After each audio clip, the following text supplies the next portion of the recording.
Maestro Sir Anton, guro't vlogger na Pilipino, tagahatid ng balita sa bayan ay totoo.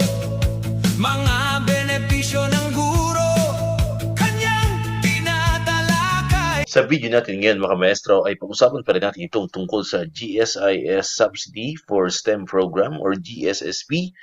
Dito po ay financial assistance for qualified children of GSIS members pursuing STEM courses. Ayan. So, kapon nga po mga maestro ay naibalita po natin ito sa atin pong or dito po sa ating YouTube channel na kung saan ay nag-post po ang GSIS patungkol nga po dito sa 15K subsidy na pwedeng makuha bilang assistance or financial assistance sa mga anak po ng mga GSIS member na nagpupursu po ng STEM courses. Ayan. So marami po nag-comment dito sa ating pong comment section kung paano raw po makakapag-apply dito sa 15K subsidy na ito.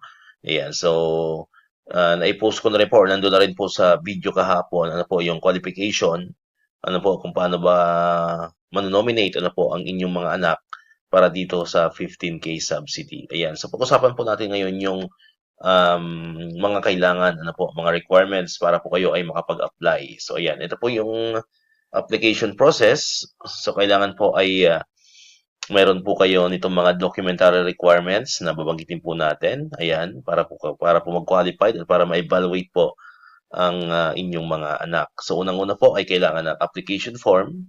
Ayan.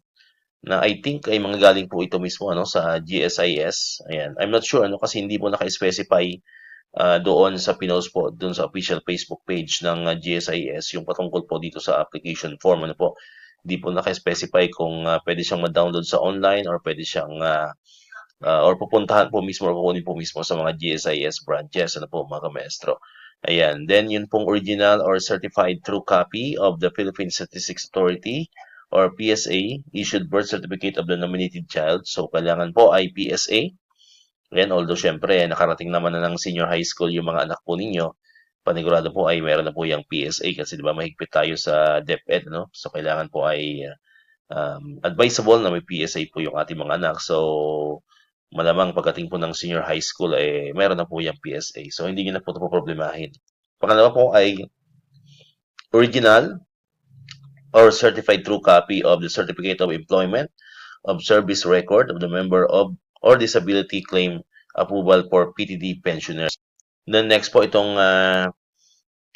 certification from the college, university that the child is accepted or enrolled during the current academic year and stating thereon the course, the duration of the course, and year level of the student portal printout must be certified true copy. Ayan. So, may mga nagtatanong po doon. Ayan, halimbawa, second year college na, third year college na, po yung mga anak nila.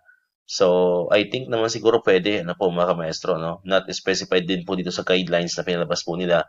Pero I think siguro pwede po yun, basta po umabot po doon yung, itong general weighted average po nila nung sila po ay nasa senior high school, So, nakalagay yan. Ito po yung binabanggit natin kanina, original or certified true copy of senior high school report card with at least 90% general weighted average and with no failing grades. So, ito po yung medyo, ito po yung talagang kailangan at maigpit po siguro sila dito, pagdating po sa general weighted average. So, kailangan po ay 90% at wala pong failing grade. Ayan, for you to qualify sa bagay, pang mga STEM so for sure naman sigurado wala naman sigurong failing grades yan. Talagang masisipag ang mga estudyante natin diyan, masisipag, mga responsible.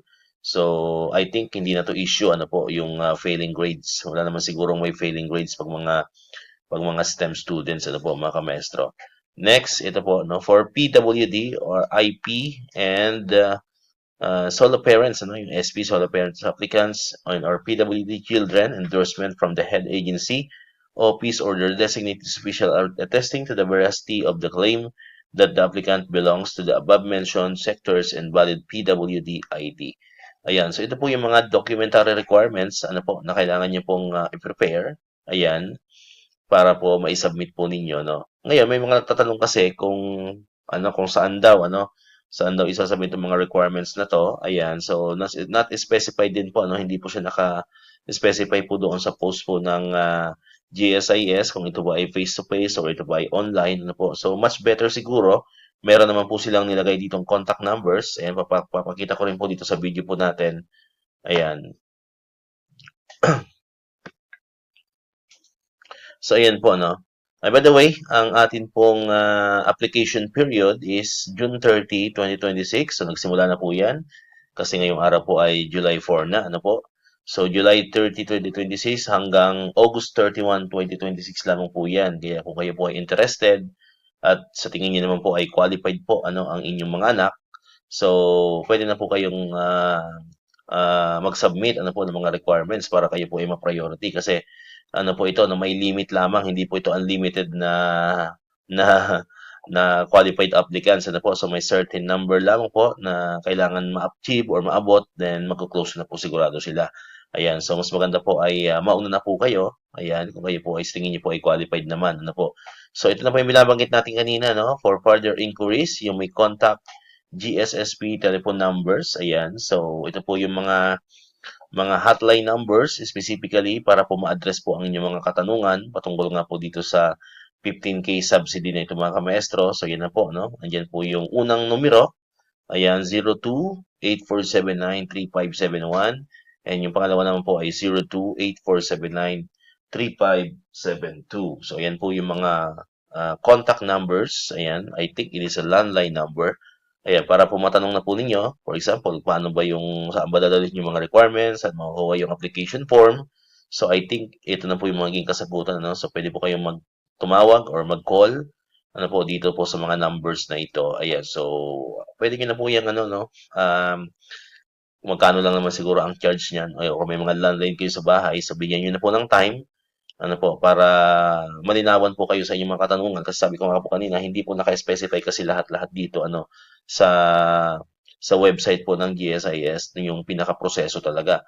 So, nakalagay lang po dito yung qualification, then yung mga documentary requirements. So, siguro, for other important matters, ayan, so dito po kayo tatawag, po, sa mga numero po na binanggit po natin. Alright? So, malaking tulong po yan.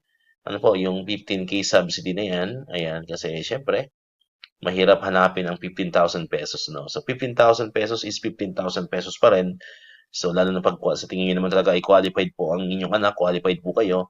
So, much better na mag-try, po. Wala naman pong mawawala na pag tayo po ay sumubok. Pero once again, hanggang August 31, 2026 lamang po yan, mga kamaestro. Alright, so dito ko natatapusin itong ating video ngayon, mga kamaestro. Kung hindi ka pa nakakapag-subscribe, click mo na ang subscribe button dyan para ikaw yung unang nakapanood ng mga videos na na-upload natin.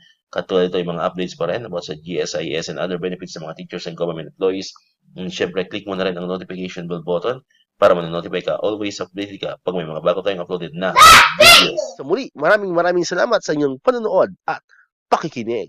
Once again, El Maestro. See you on my next vlog. Bye-bye!